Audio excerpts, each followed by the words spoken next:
Hi and welcome to self selection mode. कैसे हैं आप सभी? मैं आयुष आप सभी का स्वागत करता हूं सेल्फ सिलेक्शन मोड प्लेटफॉर्म पर। देखिए, कोऑर्डिनेटर्स हमारा चल रहा था और आज हम शुरू करने वाले हैं बहुत ही इंपॉर्टेंट चीज जिसको बोलते हैं रेक्टेंगल। जैसे आपके घरों में दिवाली पर मिठाई के डिब्बे आते हैं, उसी तरीके से एक डिब्बा होता है जिसका नाम होता है रेक्टेंगल। ठीक है। उसी तरह से एक डिब्बा होता है जिसका नाम होता है रेक्टेंगल। मैं कुछ इस तरह से इस डिब्बे को बनाना चाहूंगा।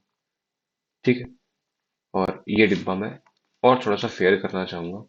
1 मिनट देना आप मुझे।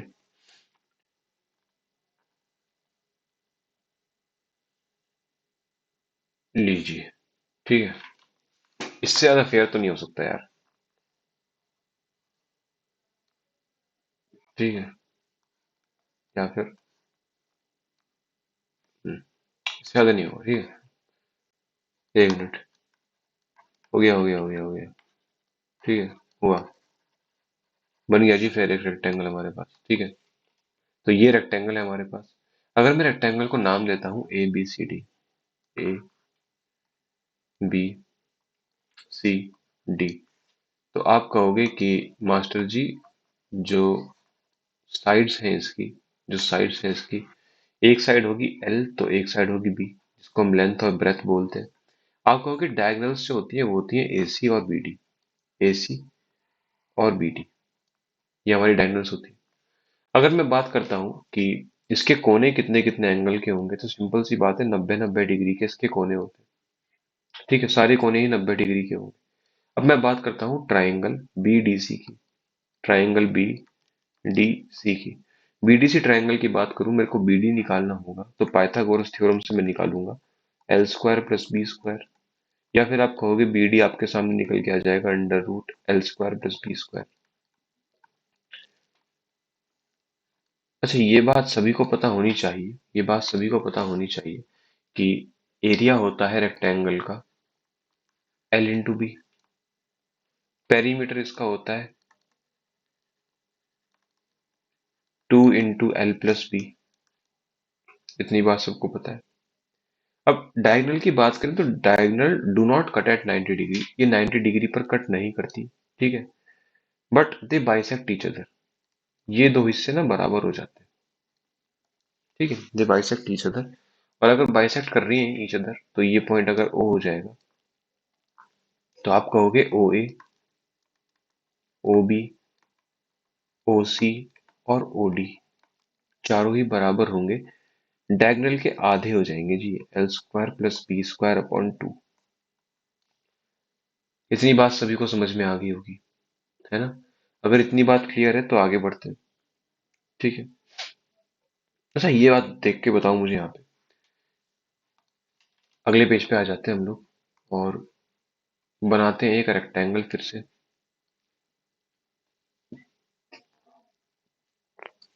ठीक है। ये रेक्टेंगल बन गया हमारा। मैं कहता हूँ उसका नाम दोबारा से मैं रखता हूँ ABCD। इसका नाम फिर से मैं ABCD रख देता हूँ। और मैं कहता हूँ उसकी डायगोनल्स मैंने ड्रॉ कर दी, BD और AC। ये पॉइंट O आ गया। आप ये कहोगे कि यहाँ पे ये वाला एंगल इस D के इक्वल हो जाएगा, अल्फा अल्फा। ये बीटा है, ये बीटा हो जाएगा। ये एंगल गामा है तो ये गामा हो जाएगा। आपको ये भी दिख रहा है कि ऊपर वाली साइड L थी, ये वाली साइड L है। और OD OB इक्वल है, OA OC इक्वल है। तो आप अल्टीमेटली ये कह सकते हो ट्राइंगल से उठा के कॉन्सेप्ट को कि AOB triangle, triangle AOB congruent है ट्राइंगल COD के। सिमिलरली ट्राइंगल AOD सिमिलर होगा ट्राइंगल COB के। आप ये कहोगे कि अगर ये कॉन्ग्रुएंट है तो इनका एरिया सेम हो जाएगा। या फिर आप ये कह सकते हो इनका सबका एरिया सेम हो जाएगा। ऐसे 1 1 1 मान लेता हूं मैं सभी का एरिया। अगर इन सबका एरिया 1 1 1 है, तो आप ये कहोगे कि मास्टर जी, अगर पूरे रेक्टेंगल का एरिया ABCD, पूरे रेक्टेंगल का एरिया 4 आ रहा था, तो ट्राइंगल ए ओ बी का एरिया कितना आ जाएगा, 1, यानी कि 1/4 of A B C D. समझ में आई ये बात? और ये इन चारों ही ट्रायंगल्स के लिए सेम है। ये इन चारों ही ट्रायंगल्स के लिए सेम आ जाएगी जी बात। समझ में आई ये बात आपको? यानी कि आप ये कह सकते हो ये हो जाएगा LB/4। अब बात कर लेते हैं, हमारे पास चार ट्रायंगल्स थोड़े बड़े बड़े वाले भी हैं, वो किस तरीके से ये देख लेना। अगर मैं कहता हूं ट्रायंगल ADC और ट्रायंगल DBC और ट्रायंगल ABC और ट्रायंगल ADB, अगर मैं इनकी बात करता हूं तो भैया इनका एरिया जो आधा हो जाएगा, इनका एरिया जो होता है वो आधा हो जाएगा पूरे बड़े वाले क्वाड्रिलेटरल ABCD के, या फिर आप कहोगे LB/2 हो जाएगा। ये बात ध्यान रखनी है ट्रायंगल में। ठीक है जी। ट्रायंगल की एक इंपॉर्टेंट बात ये होती है, एक इंपॉर्टेंट बात ये होती है ट्रायंगल में कि किसी भी ट्रायंगल में इन सर्कल नहीं बन सकता, लेकिन सरकम सर्कल तो बन सकता है। इसको आप कुछ इस तरीके से इमेजिन करना, मैं एक रेक्टेंगल बनाता हूँ कुछ इस तरह से। ठीक है, ये रेक्टेंगल बन रहा है मेरे पास, और मैं कहता हूँ कि इसके अंदर अगर मेरे को सर्कल बनाना है, तो अगर सर्कल सेंटर में लेके चलता हूं मैं, तो वो कुछ इस तरह से बनेगा। आप देखोगे साइड वाली जो एजेस हैं उन पे तो टच कर ही नहीं रहा, इसलिए इन सर्कल नहीं बन सकता। लेकिन अगर मैं चाहूं कि मेरे को सरकम सर्कल बनाना है, तो वो आराम से बन जाएगा इस तरह से। देख रहे हो आप, इस तरह से आराम से बन सकता है। इसलिए सरकम सर्कल बन जाएगा, लेकिन इन सर्कल नहीं बनेगा। बात करते हैं डायगोनल की। अगर डायगोनल खींचती है इस तरह से, ठीक है, तो आप ये नहीं कहोगे कि जो सर्कल था हमारा पूरा बड़े वाला, उसकी डायगोनल हो जाएगी। ठीक है, डायमीटर, सॉरी। ठीक है, तो अगर मैं डायमीटर की बात करता हूँ, वो हो जाएगा 2 × R, तो वो हो जाएगा √L² + B², जो कि हमारी डायगोनल थी। तो आप कहोगे R हो जाएगा √L² + B² 2।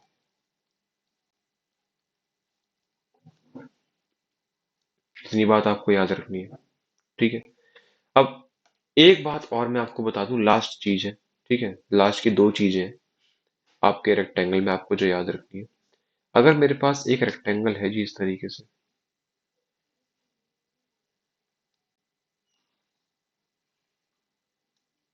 एक रेक्टेंगल है इस तरह से, और एक रेक्टेंगल है जी इस तरह से, ठीक है, जो कि एक स्क्वायर बन चुका है। चलो ठीक है, कोई बात नहीं, स्क्वायर बन जाए रेक्टेंगल बन जाए कोई फर्क नहीं पड़ता। अगर इस रेक्टेंगल में P कोई पॉइंट है, चाहे वो अंदर है रेक्टेंगल के चाहे वो बाहर है, यह है A, B, C और D, तो ऐसे में PA² +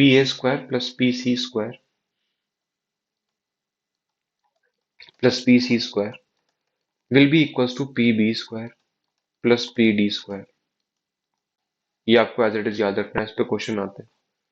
और बात आपको ये देखनी है कि अगर एक स्क्वायर या रेक्टेंगल आपके पास कुछ भी है, ये दोनों रूल्स स्क्वायर और रेक्टेंगल में दोनों में लगते हैं, और उसमें अगर DC को बेस मानकर कोई एक ट्रायंगल बना दिया गया है जी इस तरह से, जो AB को टच कर रहा है, तो आप कहोगे ट्रायंगल, इसको M मान लेता हूं मैं, ट्रायंगल MDC, ट्रायंगल MDC का एरिया आधा हो जाएगा जी एरिया ऑफ ABCD के।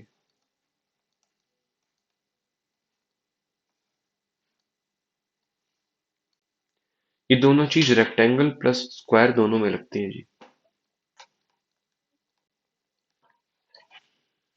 ये हमारा कॉन्सेप्ट था जी पूरा रेक्टेंगल का, जो हमने आपको बताया। ठीक है, उम्मीद है कि इसमें तो आप गलती नहीं करोगे। ठीक है, उसमें तो आप गलती नहीं करोगे, उम्मीद है। बाकी आप करो तो भैया फिर तो बेवकूफ हो आप। इस कॉन्सेप्ट को यूज करते हुए हम क्वेश्चंस करेंगे, ठीक है, और बड़े आराम से सारे क्वेश्चंस को हम करते करते निकल जाएंगे आगे। तो करते हैं अपने क्वेश्चंस इसमें आगे, ठीक है।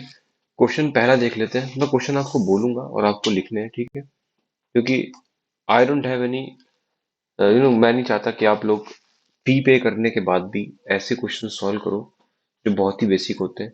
मैं आपको क्वेश्चंस अपनी तरफ से बता रहा हूँ कि जिन क्वेश्चन से मैं कोशिश करूंगा आपके सारे ही कॉन्सेप्ट क्लियर हो जाए, ठीक है। तो क्वेश्चन ये बोलता है आपसे, in the given figure P Q R S, ठीक है, in the given figure P Q R S, P Q R S को बना देता हूँ मैं आपको। The given figure P Q R S, ठीक है, इसका नाम है P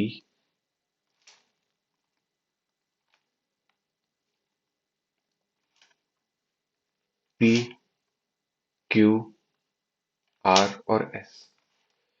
A and B are the point on P Q and Q R. A point है यहाँ पे और बी पॉइंट है यहाँ पे, ए बी, और डी सी यहाँ पे, डी सी। ये एरिया शेडेड है। आपको इस शेडेड एरिया का एरिया बताना है, शेडेड रीजन का एरिया बताना है। आपको गिवन क्या क्या है लिख देता हूँ मैं आपकी स्क्रीन पे। आपको गिवन क्या क्या है देख लेते हैं, ठीक है। कुछ क्वेश्चंस मेरे पास हैं जो लिखे हुए हैं, लेकिन कुछ क्वेश्चंस हैं बहुत ही जरूरी जो करवाने हैं आपको, 15 सेंटीमीटर। तो ये वो वाले क्वेश्चंस हैं जो कहीं पे लिखे हुए नहीं मिलेंगे आपको।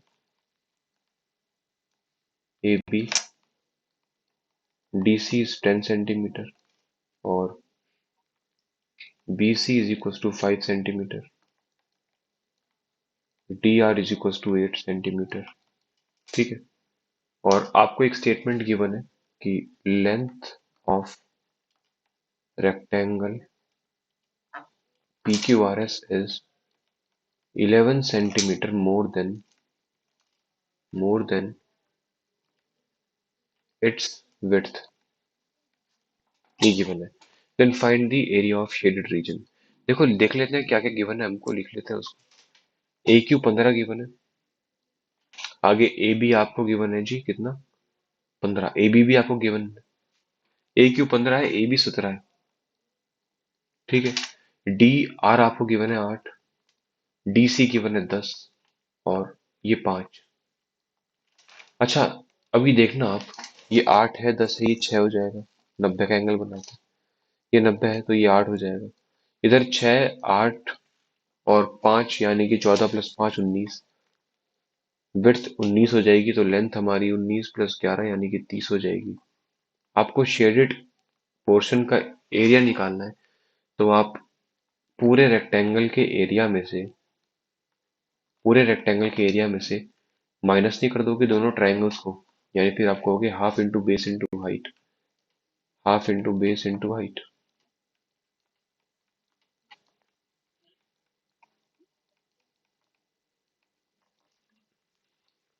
तो इसको आप सॉल्व कर लोगे, ठीक है, इसको आप सॉल्व कर लोगे। 90 की मल्टीप्लाई अगर आप 3 से करते हो तो आपके पास आएगा 570, माइनस अंदर बचेगा 24 प्लस 5 चौक 60, 15 चौके 60, तो 60 और 24 को जोड़ा 84 बचा। तो 570 में से 84 माइनस आप करोगे तो आपके पास आएगा 486। यही आपका आंसर है जो आपको हमेशा याद रखना है। यही आपका आंसर है जो आपको हमेशा याद रखना है जी, ठीक है। किस तरीके से करना है इन क्वेश्चंस को आपको याद रखना है, ठीक है। नेक्स्ट क्वेश्चन देखते हैं। रेक्टेंगल खत्म कर देंगे इसी क्लास में।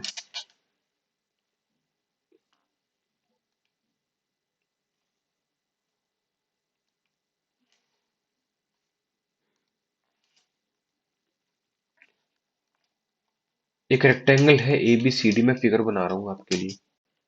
पी पॉइंट है उसके बाहर, P D, P A, P B और पी सी। आपको गिवन है पीडी की लेंथ 3 सेंटीमीटर, पी ए की लेंथ 4 सेंटीमीटर और पीबी की लेंथ 9 सेंटीमीटर। आपको पीसी निकालना है। सिंपल सी बात है, आपने सीखा हुआ है कि पी अगर अंदर भी हो चाहे पी बाहर हो, आपको पता है कि P A square plus P C square will be equal to P D square plus P B square. आप लगा दोगे इस चीज को तो 16 प्लस पी सी का स्क्वायर इक्वल्स टू 9 प्लस 81 हो जाएगा, यानी कि पी सी का स्क्वायर आ जाएगा जी √74 सेंटीमीटर। इस सवाल को भी आप ध्यान रखोगे, ठीक है? कैसे करना है वो ध्यान रखना है। Is that clear to all of you? I hope it is clear. Next सवाल है, P Q R S is a rectangle. P Q R S is a rectangle,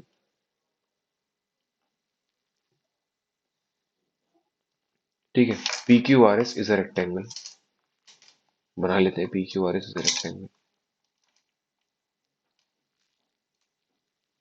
ठीक है? P T U is a triangle if P T U is a triangle. कुछ इस तरह से बना है पी टी यू, ये यू है और ये सामने टी है, ठीक है? P T U is a triangle, P Q is equals to 11 centimetre, U R is equals to 8 centimetre और T R is equal to 1 centimetre. Q T is equals to 3 centimetre. Then what is the length of line joining the mid point of P T and T U? समझे आप? आपसे पूछा है P T और T U के बीच में जो mid points को ज्वाइन करके लाइन बनती है, इस ग्रीन लाइन की लेंथ आपसे पूछी है जी, ठीक है? पहली बात तो ये भी 4 हो जाएगा, ये पूरा 11 था, ये भी 11 हो जाएगा, तो ये 3 हो जाएगा, ये 3 सेंटीमीटर हो जाएगा जी, ठीक है? तो आगे आप इसमें थेल्स थ्योरम का यूज करेंगे, ठीक है? इसमें आप थेल्स थ्योरम का यूज करेंगे। अगर मैं कहता हूं कि ये मिड पॉइंट्स थे, ये मिड पॉइंट्स थे एम और एन, तो आप ये कहोगे ये 1 होगा, ये 2 होगा, रेशियो 1:2 हो जाएगा। सिंपल सी बात है, M N ratio P U तो 1:2 ही होगा। This is by Thales theorem. अब मैं कहता हूं कि मुझे पी यू की लेंथ निकालनी है, ये 90 का है, तो क्या ये 5 सेंटीमीटर नहीं आ जाएगी? 5 सेंटीमीटर, ट्रिपलेट होता है हमारा 3 4 5 का, 5 सेंटीमीटर। जब पी यू आपकी 5 आ गई, जब आपको 2 का मतलब 5 दिया हुआ है, तो 1 का मतलब क्या हो जाएगा जी? 5 सेंटीमीटर बटे 2, यानी कि 2.5 सेंटीमीटर। यही आपका आंसर है। It was a good question, अच्छा सवाल था ये। सभी लोग इसको देख लें और समझ लें और कर लें, ठीक है? अगला सवाल करते हैं। नेक्स्ट क्वेश्चन गिवन है जी, DP is equal to 13, there is a rectangle A B C D.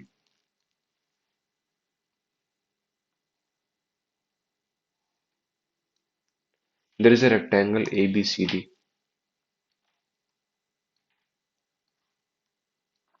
ठीक है? P is a point on A B, P is any point on A B, और बोला आपसे कि डीपी 13 दिया हुआ है, डीपी 13 दिया हुआ है, ठीक है? और सीपी आपको 10 दिया हुआ है, बीपी आपको दिया हुआ है 6। तो find the value of AP, AP आपको निकालना है, ठीक है? एपी आपको निकालना है जी। एपी निकालने का मतलब है, अगर मैं बात करता हूँ एपी निकालने की, अच्छा ये 10 है, ये 6 है, ये 90 का है, तो ये 8 हो जाएगा। 8 है तो यहाँ पे भी 8 हो जाएगा, ठीक है? 8 हो जाएगा। अब बात कर लेते हैं, 8 है तो P इज एनी पॉइंट, ठीक है? P is any point inside और आउटसाइड ट्राइंगल। तो आप कहोगे इसमें पी ए का स्क्वायर प्लस पी सी का स्क्वायर, दोबारा से पी ए का स्क्वायर, पी सी का स्क्वायर, पी ए का स्क्वायर प्लस पी सी का square will be equal to DP का स्क्वायर प्लस पीबी का स्क्वायर। इसी को आप यूज करके निकाल लेंगे एपी की लेंथ। एपी का स्क्वायर आपके पास आएगा 169, तो इधर हो गया, -100 हो जाएगा और +36 बैठेगा। तो एपी का स्क्वायर आ जाएगा हमारे पास 105। एपी आ जाएगा जी √105। एपी आ जाएगा हमारे पास √105। यही आपका आंसर है। ठीक है। इस टाइप के हमारे रेक्टेंगल्स के क्वेश्चंस आते हैं। ठीक है। इस टाइप के हमारे क्वेश्चंस आते हैं रेक्टेंगल के। एक सवाल और करेंगे और क्लास को खत्म करेंगे, फिर अगली क्लास में हम स्क्वायर उठाएंगे। स्क्वायर के अच्छे अच्छे क्वेश्चंस लेंगे। ठीक है। स्क्वायर के अच्छे अच्छे क्वेश्चंस लेंगे। चलिए।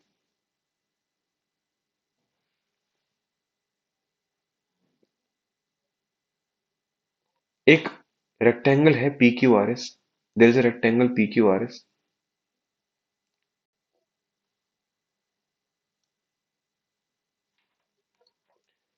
पी क्यू आर और एस।